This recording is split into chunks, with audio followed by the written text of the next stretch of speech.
This is the place where the dead speak.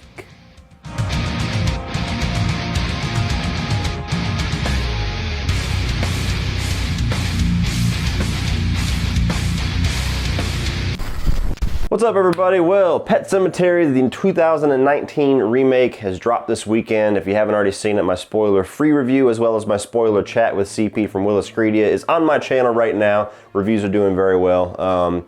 And the movie seems to be doing pretty well, reception-wise, with a lot of fans and money. We'll see at the end of the weekend, but it might end up being a pretty profitable movie, so that's good, you know? For horror fans, that's always good. But we now have 3 Stephen King Pet Sematary movies to discuss. We've got Pet Sematary from 1989, we got Pet Sematary 2, starring Eddie Furlong, and then you have this 2019 remake. So I figured, you know what? Why not? Let's just rank them all. And funny enough, even though there's only 3 movies, I feel like this is a ranking that horror fans are going to have a lot of disagreements with, because the reception for all 3 of these movies just seems all over the place with different horror fans, as crazy as that seems to me. But anyway, this is my opinion on these 3 movies, starting right off with number 3, which is the only one of these movies that I really think is just garbage, and that is Pet Sematary 2. Now, funny enough, this movie actually has quite a few fans. I always thought that everybody hated this movie until I joined Killer Flicks on Facebook, which if you haven't, you should. Very cool horror group. And I see a lot of posts that were talking about like which one is better, and I'd see a lot of people say Pet Sematary 2, or I'd see like defense of Pet Sematary 2 posts, or who else loves this movie, and I'd see a lot of people chiming in. And funny enough, I did not watch this movie until this year. This is a movie that, you know, I grew up watching the original Pet Sematary with my dad. Me and my dad were always big fans of the first one, and he always told me that the second one was garbage. And growing up, I always trusted my dad's opinion, because pretty much every movie that he loved, I loved. Every movie that he didn't like, for the most part, I didn't like. As I've grown up and gotten into my own adult taste, that's changed quite a bit. But until I saw in Killer Flicks that a lot of people seem to like this movie, I decided to give it a chance. So I saw it on Amazon. It was free for Amazon Prime about maybe 4 months ago. Threw it on, and Daddy was right. Pet Sematary 2. Woohoo! Now, I will say this. I can understand why some people will like this movie, because it's so campy and cheesy and just weird and batshit crazy that I can see that weird extremity to the other side of the tone would appeal to some people. Much like how Texas Chainsaw Massacre goes from that to the Texas Chainsaw Massacre Part 2. And funny enough, both the first 2 Texas Chainsaw movies and the first 2 Pet Sematary movies are the same director. Mary Lambert did both the Pet Sematary movies, and Tobe Hooper did both of the first Texas Chainsaws, and that huge shift in tone is under the same creative voice, so that's kind of funny. But a lot of people have issues with Texas Chainsaw 2 for the same reasons that I have issues with Pet Sematary 2. The tonal shift and the campiness and the weirdness and the batshit craziness of it just does not appeal to me. Not as a follow-up to the original Pet Sematary. If Pet Sematary 2 was like its own little horror comedy weird thing, I might be able to enjoy it. But knowing that it's in the same universe as Pet Sematary, knowing that it's meant to be a sequel of a movie that I hold very dear to my heart, I just can't get into it. I think that Eddie Furlong's pretty good in it. I think that Clancy Brown is fun with how crazy and weird that he is. He's always a cool actor to see what he can do. He's Mr. Krabs, for Christ's sake. But the movie is just so off-putting to me, because it just, to me, it takes what is so effective and important and integral about the story and the tone of Pet Sematary and just does the opposite of that and just goes in a completely different direction that I don't want to go in. And it also doesn't have the benefit of being having a Stephen King source material to base its script off of. This is all 100% fabricated in Hollywood. So to me, Pet Sematary 2, clearly the worst of these 3 movies. If you're a fan of it, not trying to shit on your opinion, it's just not for me whatsoever. It's a movie I'll probably never watch again, and that is my number 3. So now we have the 1989 Pet Sematary adaptation and the 2019 Pet Sematary adaptation. Which one is getting silver? It's going to be the 2019 remake. So if you have not already seen both of my reviews and you want to know my basic thoughts for this movie, I think the acting is pretty good for the most part. I think the production value and the cinematography and the directing is really good for the most part. There's some good atmosphere in this film. I like the very bold, unique directions they decide to go with the story, especially from the halfway point onward. I think it shows balls. And if you're going to do a remake to a beloved property, you should do something bold like that to make your movie stand out. So I applaud all of that. As far as negatives, I don't think, despite them being very good actors and good performances for the most part in this movie, they don't hold a candle to the performances in the original movie, and I get a lot of flack for that, but you know what? I'm a defender of Dale Midkiff. I think that his performance is so emotional and so gripping in that original film, and I'm not even going to try to defend Fred Gwynne because he doesn't need to be defended. That guy is the glue that holds that movie together. He's the standout performance, and John Lithgow, one of the greatest actors to have ever lived, could be on his best day every single time he walks onto set to play Judd, and you're still not going to be Fred Gwynne's Judd. That guy is just, that's a career-defining performance as far as I'm concerned.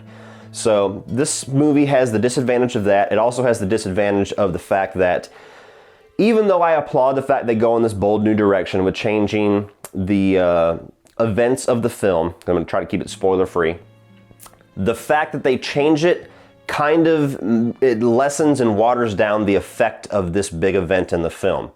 And to me, it's not nearly as interesting and it's not executed nearly as well. And the third act of this film feels like it's about 15 minutes long. Like everything, when this movie comes to a head and all the crazy events are starting to go down in the third act, it feels so rushed. Like you don't get a chance to breathe. It's just like all the main events of the film and then the credits roll and you're like, wow. If you're gonna go so far to make such bold changes in the storyline of this beloved book and this beloved film from the 1980s, that you need to really let that decision breathe in your film and show us like all the different ramifications for that change and go in all these different bold directions. Don't just rush through the conclusion of your movie because it makes that change pointless. And overall, that's my thoughts. I don't want to give a whole other review. I have like a 22, 23 minute review, spoiler free, which is in fact spoiler free. And then me and CP talked for about an hour and change with a lot of Q&A questions on our spoiler discussion. So check out both of those if you want all of my thoughts about this remake. But it's a movie that I would recommend checking out like on Netflix whenever it drops or Amazon Instant Video or whatever. I wouldn't say you have to rush out to the theater because to me it's just a very watered down, more generic version of a much better movie. And by process of elimination, and if you know me at all, you should have known what was number one anyway, and that is the 1989 Pet Sematary directed by Mary Lambert. This is one of my favorite movies, period, of all time. I think that it's one of the most effective, emotional, gripping, and haunting horror films to ever be released. And I think that just the different themes that they go for in this, involving death and grief and acceptance and refusal of, grief and everything like that, I think that the movie is just a marvel at some of the things that it dives into. And for me, it's the only horror movie that I have ever watched continuously throughout my life that has evolved with how scary and how gripping it is as I've gotten older. Like watching this movie now that I have kids is different than watching it as a kid. And even as a kid, it was scary as hell. Zelda, please. So this is just a movie that I think is one of the greatest Stephen King adaptations and one of the greatest horror films ever. So it's going to be a very tall order to ever come close to this film, let alone top it. I didn't think the remake could do it. I was hoping it would get close, but as much as I love this original film, it didn't even see Pet Sematary at the end of the tunnel. So this is a film that I would recommend to all horror fans if you're interested in the story, especially if you saw the remake this weekend and you've never seen the original film. It might be a little dated in aspects because you don't have the nostalgia that I have for it, but I would encourage you to go back and watch it because to me, it's a lot more effective and a lot more ballsy with some of the taboo story and themes that it decides to dive into. And to me, it's something that every single horror fan should watch. I think that the performances are great, maybe a little bit dated in just the way that people act here and there, but I think Dale Midkiff is revolutionary in this with how emotional this guy is. Like with all the huge gripping scenes that he has to go through and show emotion, like, to me he does perfect. I know I might be in the minority with that. I get flack on certain things for people saying, oh, the acting in that movie is terrible. I completely disagree. I will never understand how people can say that. I never will, so I'll accept being in the minority with that. But the score, the atmosphere, Zelda, the way that Gage looks in the third act, I mean, everything that this movie does to me, it just does in spades. I love it. I watch it every single year, and every single time I watch it, I love it more. It's just one of those movies for me. So that is clearly the gold star, in my opinion, and number one as far as Pet Sematary films that we have had released. So what do you guys think? How do you rank the Pet Sematary films? Like I said, I expect a lot of different rankings because there's some people that love Pet Sematary 2 more than the original, which is weird as hell to me. There's people who are really excited and really loving this new remake. So There's going to be a lot of different numbers, but post your own ranking down in the comment sections below and give me some reasons. Don't just put 1 through 3 because it's awful boring to kind of scroll through and just see 1 through 3 100 times. Give me some reasons why you like or dislike certain movies in this franchise. And this is also a question. Do you want to see more in the world of Pet Sematary? Do you think we're done? Do you think we can only follow the story of the Creeds? Or do you want to see maybe a spin-off or a prequel or a sequel down the line that dives more into just the lore of Pet Sematary, or a Netflix series? Do you want to see anything else? Or do you think that the remake is fine and we can just stop here for now? Let me know down in the comment section below. So please check that out. Please like and share this video. Hit that subscribe button if you're not already a subscriber. If you guys want to check out some social media links, you can check down below for Facebook, Instagram, Twitter, Spreadshirt, and my Patreon page, which is a great way to give back to this channel and help this channel grow while getting cool exclusive content for your eyes only. And if you want to check out some more of my videos, including my review of the 1989 Pet Sematary, my review of the 2019 Pet Sematary, all that good shit, including some other Stephen King reviews like Christine, I'm pretty sure that one's in there. You can check all that out by clicking right over here.